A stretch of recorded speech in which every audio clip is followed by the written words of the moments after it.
Quand une femme souhaite se lancer dans le business en ligne, c'est souvent plus compliqué qu'un homme.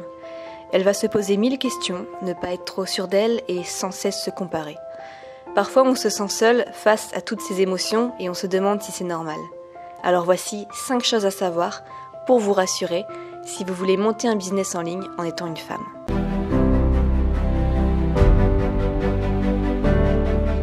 Alors déjà, la première chose, c'est qu'un homme, forcément, c'est beaucoup plus dans l'action.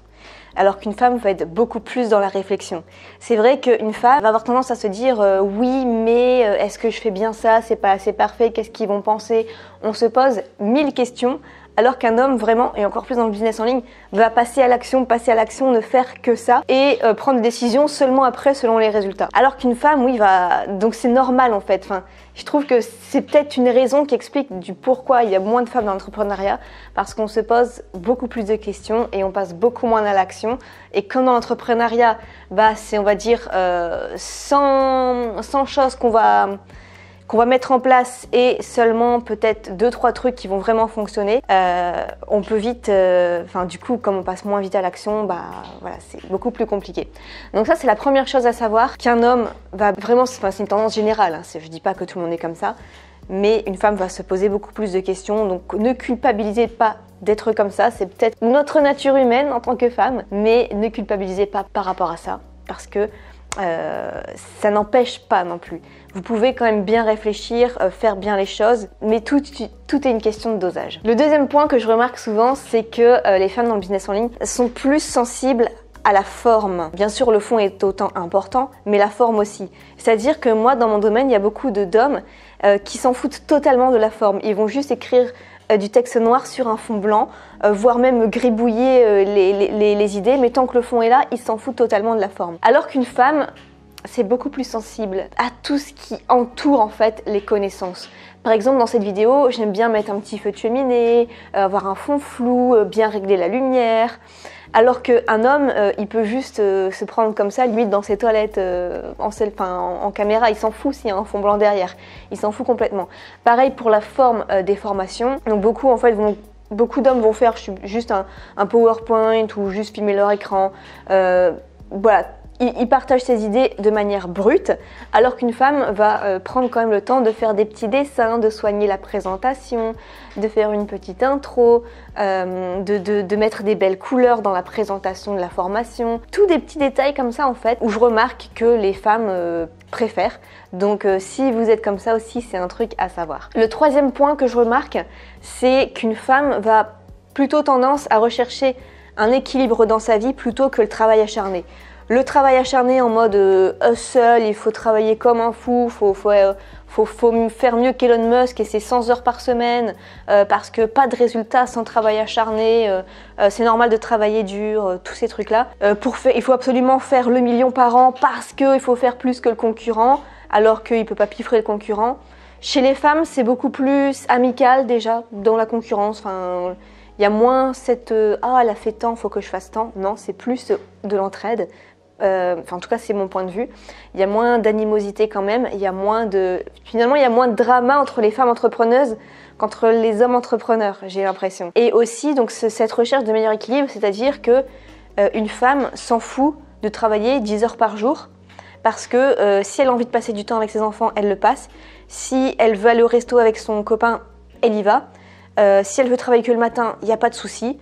Parce que elle s'en fout de devoir faire plus que Jacqueline ou Laura en fait. Elle s'en fout complètement. Elle préfère vraiment un équilibre à elle-même, être en paix avec elle-même, être bien dans sa journée du quotidien.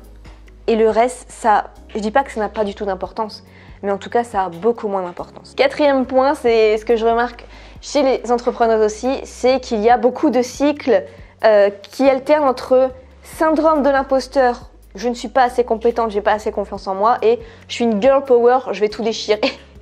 Alors qu'un mec, ça va être beaucoup plus stable en fait, ça va juste passer à l'action tous les jours sans autant de remise en question. Il y en a aussi, mais il y en a beaucoup moins. Donc ce syndrome de l'imposteur qui est beaucoup plus présent chez les femmes entrepreneuses, c'est-à-dire que un matin, elles vont se lever, elles vont se dire « Ouais, je sais pas si vraiment je vais faire ça finalement ». À la base, je pensais que c'était une bonne idée, mais j'en suis pas sûre parce que tel a déjà fait ça, donc et ça va sûrement être mieux que moi. Moi, je vais pas réussir à faire aussi bien.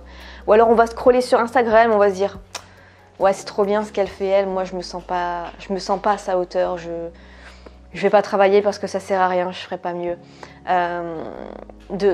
Cette recherche de perfectionnisme, de pas se sentir assez bien.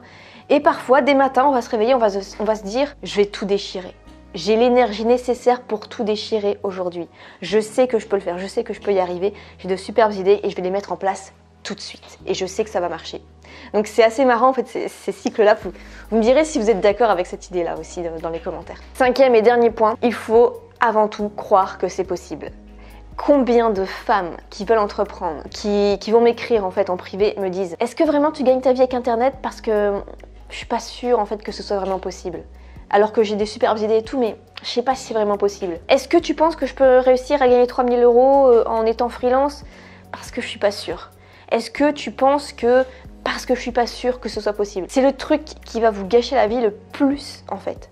C'est pas les stratégies marketing qui va faire échouer une femme entrepreneuse. C'est pas un mauvais produit. C'est pas un manque d'emails. C'est pas un manque de clients. C'est pas un manque d'expertise. Ce qui va pour moi, dans 80% des cas, faire qu'une femme entrepreneuse va échouer dès le début ou même par la suite, c'est qu'elle croit que c'est pas possible. C'est qu'elle croit qu'en fait, finalement, au fond d'elle, elle va pas y arriver. C'est qu'elle écoute trop les autres, sa famille, son entourage, la société, dire c'est bizarre comme le business en ligne, ça m'étonnerait que tu puisses y arriver en vendant des cours en ligne. Ça m'étonnerait que tu puisses y arriver à percer sur les réseaux ou avec ta chaîne YouTube. Et je sais que c'est dur. Essayez de moins écouter ces personnes-là et de plus fréquenter des personnes qui ont le niveau que vous voulez atteindre en fait.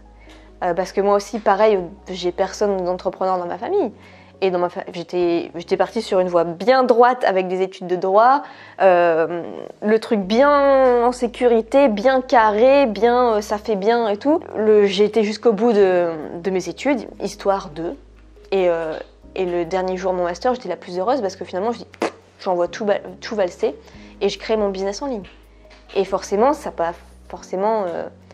Enfin, ça a fait peur, je dirais plutôt que ça a fait peur. Mais j'ai réussi parce que après, je me suis focalisée à rester avec des entrepreneurs qui avaient déjà un certain niveau. Et pour moi, du coup, ça devenait normal de réussir parce que j'ai adopté, en fait, je sais pas, leur état d'esprit a déteint sur moi, en fait, je sais pas, ça a infusé. Et ça fait en sorte que du coup, c'est devenu normal pour moi. Et du coup, j'avais pas de doute que ce soit impossible. Pour moi, c'était normal d'y arriver un jour. Donc faites plutôt ça en fait plutôt que de rester avec tous les doutes de ceux qui ne sont pas entrepreneurs sur internet. Et un petit dernier, en tant que femme entrepreneuse, écoutez votre intuition et faites ce qui vous ressemble plutôt que de suivre une stratégie qui devrait normalement fonctionner. Par exemple, vous savez que ce qui marche bien c'est je sais pas, c'est de créer une séquence email automatique par exemple pour vendre des produits. Si vous le sentez pas, vous dites ouais non ça me ressemble pas, c'est pas trop mon truc, ne le faites pas. Envoyez des emails, je sais pas, une fois par semaine, des emails frais sur le moment et envoyez-les et vous voyez ce que ça donne parce que souvent, parfois il y a des entrepreneurs ou des entrepreneuses avec beaucoup de côté masculin qui vont vous dire c'est n'importe quoi, t'as peur, t'oses pas faire ça alors que ça marche, c'est parce que t'as peur, t'es une trouillarde, etc. Mais non, c'est peut-être juste parce que vous écoutez votre intuition et vous voulez faire ce qui vous ressemble. Parce que finalement, il n'y a pas de recette miracle en marketing. C'est un domaine comme ça en fait, où finalement la place de l'intuition a énormément d'importance. Et il me semble que j'avais vu ça dans un bouquin, c'est que les plus grands entrepreneurs de la planète écoutent davantage leur intuition que les stratégies. Donc c'est pas un hasard. Donc voilà, et les femmes ont beaucoup plus quand même, enfin, en général, d'intuition que les hommes. Donc écoutez votre intuition en marketing. Je vous laisse regarder les ressources sous la vidéo, parfois j'en mets des nouvelles. Il y a mon livre audio sur l'affiliation, il y a un cours pour apprendre le business en ligne, il y a un cours juridique sur l'entrepreneur, il y a des idées de business, il y a des objets pour travailler chez soi. Enfin, regardez en dessous si vous n'avez pas encore tout pris, c'est gratuit. Il y a aussi les liens de ma formation payante sur l'affiliation et ma boutique en ligne. Je vous souhaite plein de succès, je vous retrouve dans une prochaine vidéo et je vous laisse avec la prochaine. Ciao!